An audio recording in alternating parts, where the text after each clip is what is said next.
Good morning 10th class. बेटा electron dot structure को जो है कंटिन्यू करते हैं और थोड़ा थोड़ा इसलिए करवा रही हूँ बेटा ताकि आप इसको प्रैक्टिस कर सकें, उसको प्रॉपर कर सकें।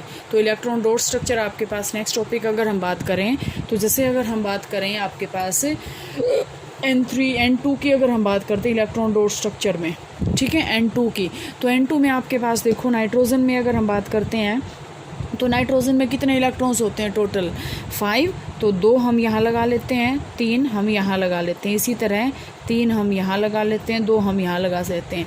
अब 5 हैं, 5 इसके पास है, इसको कितने इलेक्ट्रॉन चाहिए 3, तो ये क्या करेगा नाइट्रोजन इसके इलेक्ट्रॉन अपने पास ले लेगा। इसी तरह ये नाइट्रोजन जो है इसके इलेक्ट्रॉन अपने पास ले लेगा। हो गया। इसके बाद बेटा थोड़ा सा हायर में अगर हम बात करें Cl2 की हम बात करते हैं। Cl2 क्लोरीन के पास लास्ट में इलेक्ट्रॉन होते हैं 7, ठीक है, तो हमने यहाँ Cl लिख दिया और हमने यहाँ पे Cl लिख दिया। 2 4 6 7, 2 4 6 7। अब क्लोरीन को अपना ऑक्टेट कंप्लीट करने के लिए कितने इलेक्ट्रॉन चाहिए 1, तो ये क्या करेगा इस इलेक्ट्रॉन को शेयर कर लेंगे। इसी तरह यहाँ पे आपके पास क्या होएगा, ये इस इलेक्ट्रॉन को शेयर कर लेंगे। हो गया, ये इसका इलेक्ट्रॉन डॉट स्ट्रक्चर है। जैसे अगर हम आपके पास इसमें बात करें, आपके जो है एक्सरसाइज में क्वेश्चन गिवन है, आगे मिलेंगे ये। जैसे अगर हम क्लोरीन की तरह यहाँ से बेटा F2 की बात करते हैं, ठीक है, F2 की फ्लोरीन में आपके पास आपको पता है कि लास्ट में इलेक्ट्रॉन कितने होते हैं 7, तो यहाँ से F 2 4 6 7, इसी तरह फ्लोरीन 2 4 6 7 ये हैं, तो ये क्या करेगा इसको अपनी तरफ ले लेगा और ये क्या करेगा इसको अपने साथ शेयर कर लेगा। तो ये किस चीज़ का आ गया आपके पास F2 का। इसी तरह बेटा आपके एक्सरसाइज में क्वेश्चन गिवन है H2S का जो है आपके पास गिवन है कि आपको H2S का इलेक्ट्रॉन डॉट स्ट्रक्चर जो है निकालना है या फिर बताना है। तो इलेक्ट्रॉन डॉट स्ट्रक्चर जो है अगर हम बात करें H2S का, सिंपल सी बात है बेटे H2S सल्फ़र के जो इलेक्ट्रॉन होते हैं लास्ट में 4 होते हैं, तो सल्फ़र का जो है हम क्या करेंगे मतलब हम इसको नोट कर लेंगे कि इसके पास इलेक्ट्रॉन कितने होते हैं, ठीक है, 4 होते हैं इसके पास। इसको 2 इलेक्ट्रॉन चाहिए अपना ऑक्टेट कंप्लीट करने के लिए। अगर आपके पास माइंड में ये बात आए कि इसको 2 ही क्यों चाहिए, क्योंकि लास्ट में इसके में कितना आता है P4 आता है, P4 है तो इसको सिर्फ 2 इलेक्ट्रॉन चाहिए। आपके पास मैं अगर आपको बता दूं 11th क्लास की बात है कि थोड़ी सी 4 ऑर्बिटल होते हैं S P D और F। S के अंदर इलेक्ट्रॉन कितने आते हैं 2, P के अंदर आते हैं 6, D के अंदर आते हैं 10 और F के अंदर आते हैं 14। ये आपके पास क्या है इलेक्ट्रॉन्स की कैलकुलेशन है कि इतने जो है इलेक्ट्रॉन्स आते हैं। तो P के अंदर मैंने अभी आपको बताया, तो इसकी जो इलेक्ट्रॉनिक कॉन्फ़िगरेशन होती है वो होती है 3p4, मतलब इसको सिर्फ 2 इलेक्ट्रॉन और चाहिए 6 कंप्लीट करने के लिए, ठीक है। तो यहाँ से ये आपके पास क्या करेगा, यहाँ से ये सल्फ़र आ गया, ठीक है। ये अगर हम बात करें यहाँ पे और यहाँ पे, ठीक है, यहाँ पे हाइड्रोजन है और यहाँ पे हाइड्रोजन है। ये इसके अगर हम बात करते हैं ये ऐसे, ये सल्फ़र के हैं, ये हमने लगा दिए हाइड्रोजन के। तो ये सल्फ़र क्या करेगा यहाँ से इसका ले लेगा और यहाँ से इसके, और इसके पास टोटल इलेक्ट्रॉन कितने हो जाएंगे 6 इलेक्ट्रॉन। 6 इसको कंप्लीट करने हैं। अब आपको ये नहीं है कि आपको 8 इलेक्ट्रॉन कंप्लीट करने हैं, लास्ट में तो 8 इलेक्ट्रॉन ही कंप्लीट हो रहे हैं, क्योंकि लास्ट आपके इसकी अगर हम कॉन्फ़िगरेशन देखें तो 3s2 3p4, 4 + 2 6, ठीक है, 4 + 2 6। तो यहाँ से इसको कितने इलेक्ट्रॉन चाहिए सिर्फ अपना ऑक्टेट कंप्लीट करने के लिए 2 इलेक्ट्रॉन, तो यहाँ से ये कंप्लीट हो जाएगा।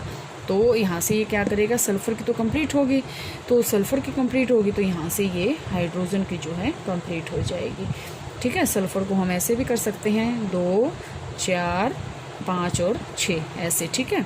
यहाँ से ये हाइड्रोजन है, यहाँ से ये हाइड्रोजन है, यहाँ से ये है, ये सल्फ़र क्या करेगा इन दोनों के इलेक्ट्रॉन को अपने पास ले लेगा और ये हाइड्रोजन जो है इनके इलेक्ट्रॉन्स को अपने पास ले लेंगे।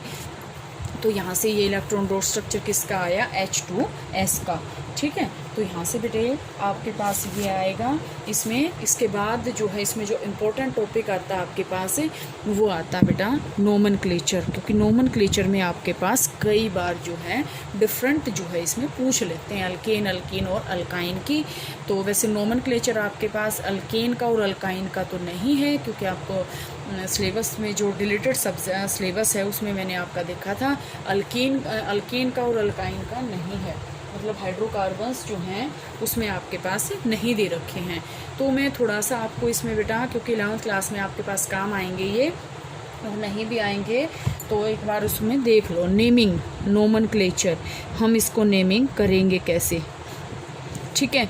अब जैसे मैं यहाँ से ये करती हूँ बेटा सी सी सी सी सी, ठीक है। सबसे पहले तो बेटा आपके पास रूल होता है, आपको वो चेन बनानी है जो लॉन्गेस्ट चेन हो। लॉन्गेस्ट चेन रूल को आपको फॉलो करना है। लॉन्गेस्ट चेन रूल मतलब आपको लंबी से लंबी चेन लेनी है। अब आप इसकी जो है आपके पास नंबरिंग है, इसको बेटा अगर हम यहाँ से इसको इरेज करें, एक बार सिंपल की अगर हम बात करें, ये नेक्स्ट में करेंगे क्योंकि वो थोड़ा सा पहले ही आएगा तब आपको आएगा। आपके पास है ये 1 2 3 1 2 3 1 2 1 2 3 हो गया। तो यहाँ से अगर हम बात करते हैं तो यहाँ से ये क्या है 1 2 1 2 2 2 और ये हाइड्रोजन है। सबसे पहले आपको क्या करना होता है, इसका हर एक कार्बन को नाम देना होता है। नाम का मतलब 1 कार्बन 2 नंबर 3 नंबर 4 नंबर, ठीक है। मतलब उसकी नंबरिंग करनी होती है आपको, 1 number carbon 2 number carbon 3 number carbon और 4 नंबर कार्बन। तो यहाँ से जब हम नेमिंग करेंगे इसमें कोई प्रॉब्लम नहीं है, आपको पता है सारा का सारा ये क्या है, ब्यूटेन है। 4 नंबर है तो आपके पास क्या है, ब्यूटेन है, नो प्रॉब्लम, सबको पता है कि हाँ ये ब्यूटेन है। इसके बाद बेटा आपके पास ये आ जाए कि जैसे अगर हम इसकी जगह आपके पास ये देखो, ये तो ब्यूटेन ही है, ठीक है, ये आपके पास ब्यूटेन ही है। यहाँ पे भी हाइड्रोजन है, मैंने यहाँ पे CH3 जोड़ दिया। अब आपके माइंड में क्वेश्चन आएगा कि मैडम ये CH3 में आया क्या है। बेटा इनको बोलते हैं, जब आपके पास जैसे अगर हम मीथेन का फॉर्मूला देखें तो आपके पास क्या होता है CH4। अगर यहाँ से एक हाइड्रोजन माइनस हो जाए तो ये क्या बन जाएगा CH3। तो इसको हम क्या बोलेंगे, अल्काइल ग्रुप बोलेंगे। तो हम इसको बोलेंगे मिथाइल। जैसे C2H5 ये क्या हो जाएगा, इथाइल। समझ में आया। इसको हम क्या बोलते हैं, मीथेन। इसके अंदर से हमने एक हाइड्रोजन माइनस कर दिया तो ये बन गया मिथाइल। अगर हम बात करें C2H6 ये आपके पास क्या होता है, इथेन। अगर हमने एक माइनस कर दिया हाइड्रोजन तो ये बन गया इथाइल। तो आपके पास यहाँ से ये आएगा बेटे। अब हमें करना है कि हम इसको नाम कैसे दें। अब आपको पता है ये आपके पास बन गया ब्यूटेन। ब्यूटेन बन गया, तो ब्यूटेन बन गया तो अब हम इसको क्या करेंगे, कैसे करें। तो हम क्या करेंगे इसको, अब हम करेंगे नंबरिंग। नंबरिंग कहीं से भी कर सकते हैं, 1 2 3 4।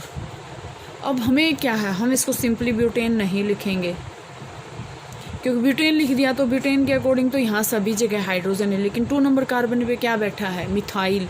तो हम इसकी नेमिंग कैसे करेंगे बेटा, 2 मिथाइल। 2 मिथाइल का मतलब क्या है, 2 नंबर कार्बन पे आपके पास कौन सा ग्रुप है, मिथाइल। और टोटल नंबर कार्बन कितने हैं, 1 2 3 4, क्या है ये, ब्यूटेन। 2 मिथाइल ब्यूटेन, ठीक है, 2 मिथाइल ब्यूटेन। इसी की जगह बेटा मैं अगर आपसे बात करूं, देखें 1 2 3, यहाँ पे मैंने आपके पास लगा दिया C2H5, ठीक है, C2H5। अब आपको नंबरिंग वहाँ से करनी है जहाँ से ये नज़दीक आई। अगर हम नंबरिंग यहाँ से करेंगे 1 2 3 तो ये कितने नंबर पे आया, 3 पे।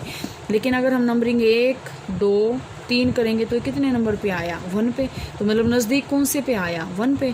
तो हम क्या लिखेंगे इसको, 1 इथाइल। क्या है ये, इथाइल। टोटल नंबर कार्बन कितने, 1 2 3, कोई डबल बॉन्ड नहीं है, कोई ट्रिपल बॉन्ड नहीं है, तो क्या है, 1 इथाइल प्रोपेन। 3 नंबर कार्बन के लिए हम क्या यूज़ करते हैं, प्रोप। तो ये 2-3 नोमेनक्लेचर हैं बेटा, ये बाकी के जो है एक पूरा लेक्चर लगेगा उसमें, वो जो है कल करते हैं।